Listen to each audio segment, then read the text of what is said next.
I spent years not being able to call what happened to me emotional abuse. And I want to be honest about why. It's not because I didn't know the word. I'm a therapist. I've been in mental health for a while. I knew the word. But in my family, in my culture, the way I was treated was just normal. It was how things were. Nobody called it abuse. Nobody named what it is. So when it showed up in my relationship, I didn't have a framework to call it anything.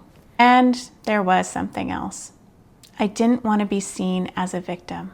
I had spent my whole life being capable and together.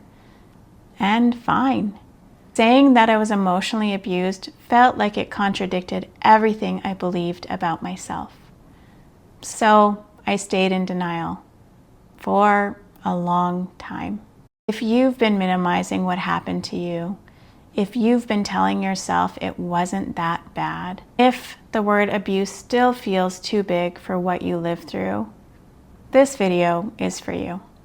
I'm Cassandra Mullick, therapist, coach, and certified narcissistic abuse treatment clinician. Today, I want to give you a clear map of what emotional abuse actually is and every form it takes. Because the moment that you can recognize it and name it, something starts to shift within you. The reason emotional abuse is so hard to name and so hard to leave is that it doesn't leave marks anyone can see. Physical abuse has evidence. Emotional abuse lives in the space between words, in a tone of voice, in a look across the table, in a sentence that almost sounds normal until you replay it at 1 a.m. and realize it made you feel less than human. That invisibility is not a side effect of emotional abuse. It is the strategy. Because when there's no external evidence, there's only your internal experience. And if you've been told enough times that your internal experience is wrong, too sensitive, too dramatic, too much, you stop trusting it.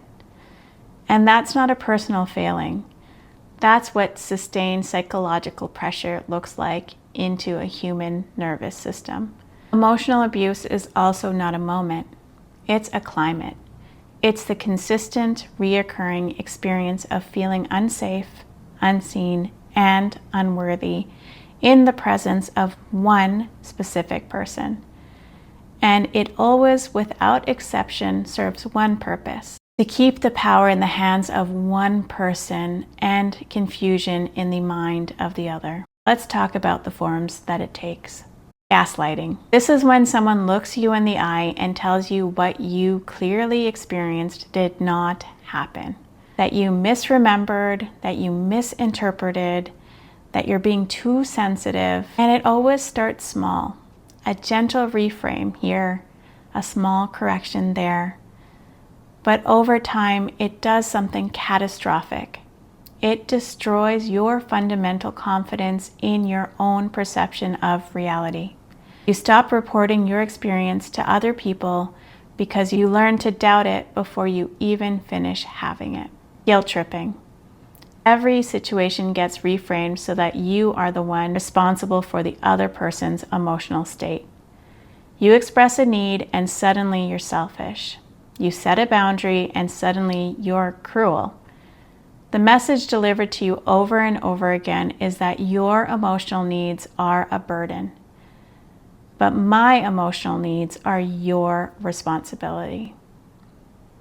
Repeated long enough, that message produces a person who has abandoned their own emotional world entirely to manage someone else's. The silent treatment. Consistently dismissed as needing space. But in an emotionally abusive relationship, silence is not the coping mechanism. It's a punishment. A controlled, deliberate withdrawal of warmth designed to produce maximum anxiety in the other person. It works because we are wired for connection. Being cut off from someone we love triggers the same neurological response as physical pain. The abuser uses silence in a way isolation is not used. not to heal, to break the other person. Before we move on, I'd like to offer you a free self-concept guide to help you get started on your journey of healing. The link is in the description below. Next up, we have emotional withholding, different from the silent treatment. The abuser is physically present but emotionally absent. They control exactly when that absence lifts. You spend enormous energy trying to figure out what you did wrong and how to earn that warmth back. The unpredictability creates the strongest psychological attachment, and the brain becomes fixated on rewards that are inconsistent. Criticism, dressed up as honesty. It's not the kind of feedback that builds you up, even when it corrects you.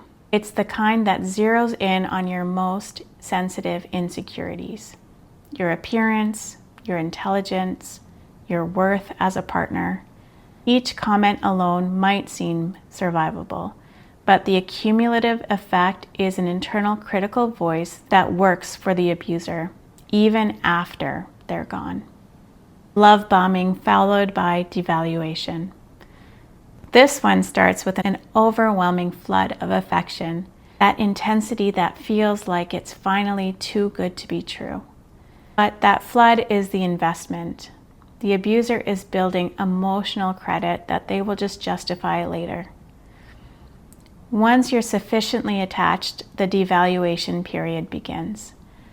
The warmth cools, the attention becomes predictable, and you spend the rest of the time in the relationship trying to get back to that initial feeling, not realizing that the feeling was manufactured right from the start. Here's what all of these tactics have in common. Every single one of them targets your ability to trust yourself, not just your memory of what happened, but your fundamental capacity to read a situation accurately, to trust your own emotional responses, to believe that what you're experiencing is real. And this is why leaving is not as simple as people on the outside think it is. By the time someone is deep inside an emotionally abusive relationship, the very tools they need to make the decision to leave have already been dismantled. The self-doubt isn't a character flaw. It's the neurological consequences of living under sustained psychological pressure. Your brain under chronic stress stops processing nuance. It narrows. It becomes reactive rather than reflective. A person living in that reality is not capable of the calm, clear-headed thinking that leaving requires. And that makes complete sense. It's not a failure of courage or intelligence. It's biology. This is also why the abuse doesn't end when the relationship ends. It continues inside the person who experienced it, in the way they second-guess themselves, in the way that they apologize for having needs, in the way they brace for conflict that isn't coming, in the way that they still hear his voice when they try to trust their own. This is not permanent, but it is real. The reason why you couldn't name it, whether it be cultural, denial, or the word abuse feeling too big for something that left no bruises, all of it makes complete sense.